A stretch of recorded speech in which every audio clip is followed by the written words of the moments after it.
Good morning, it's me प्रीति कौशिक और आज हम करेंगे difference between continuous audit and internal audit. देखो, जैसे कि अभी हम क्लासिफिकेशन ऑफ ऑडिट कंप्लीट कर चुके हैं, यानी कि जितने भी ऑडिट्स के टाइप्स थे वो हमने एक एक करके अब स्टडी किया।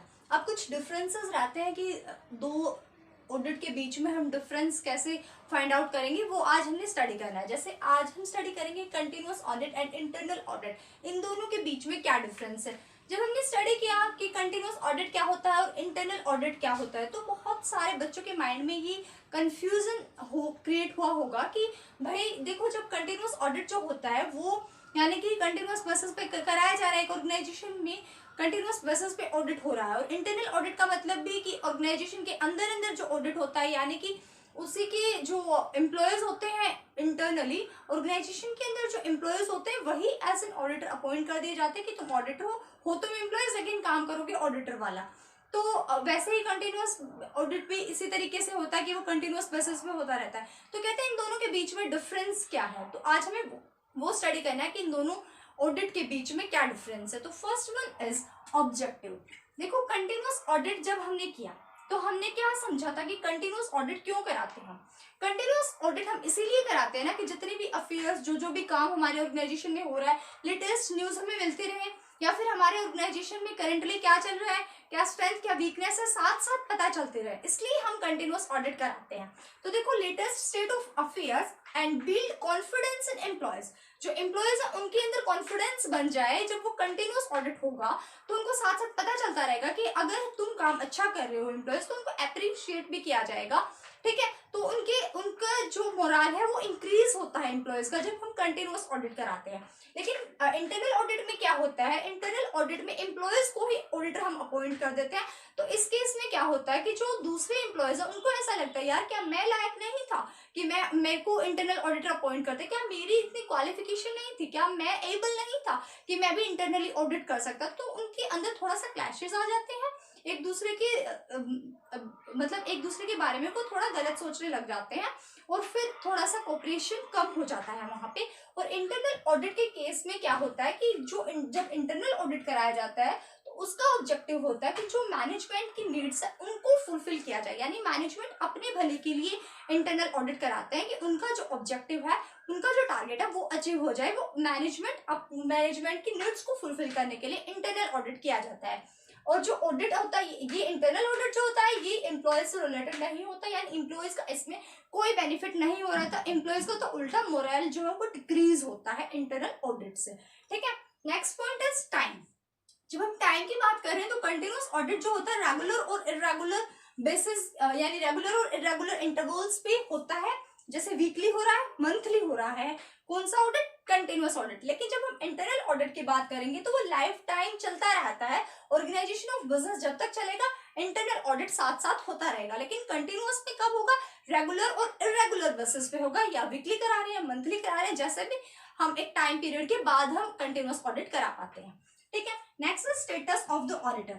ऑडिटर का स्टेटस क्या होगा, यानी ऑडिटर को क्या मतलब क्या स्टेटस होना चाहिए उसका, क्या उसको प्रोफेशनल एम्प्लॉय होना चाहिए या नहीं होना चाहिए। वो सिंपली अगर बाय चांस एक नॉर्मली अकाउंटेंट है तो भी बन सकता है, ये बात पूछ रहा है। तो कहते हैं कि ऑडिटर फ्री होता है अगर एक प्रोफेशनल इंडिविजुअल होता है, यानी जो ऑडिटर हम अपॉइंट करेंगे वो बाहर से आएगा, वो फ्री होगा, मैनेजमेंट का उसके ऊपर कोई दबाव नहीं चलना, और एक प्रोफेशनल इंडिविजुअल होगा।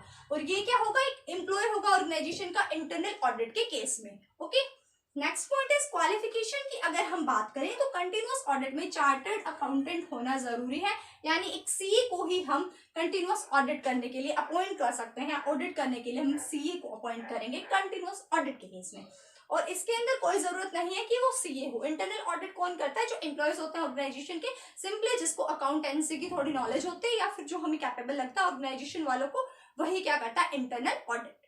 Next is responsibility. रिस्पॉन्सिबिलिटी अब कितनी रहती है कंटिन्यूअस ऑडिट करने वाले की और इंटरनल ऑडिट करने वाले ऑडिटर की।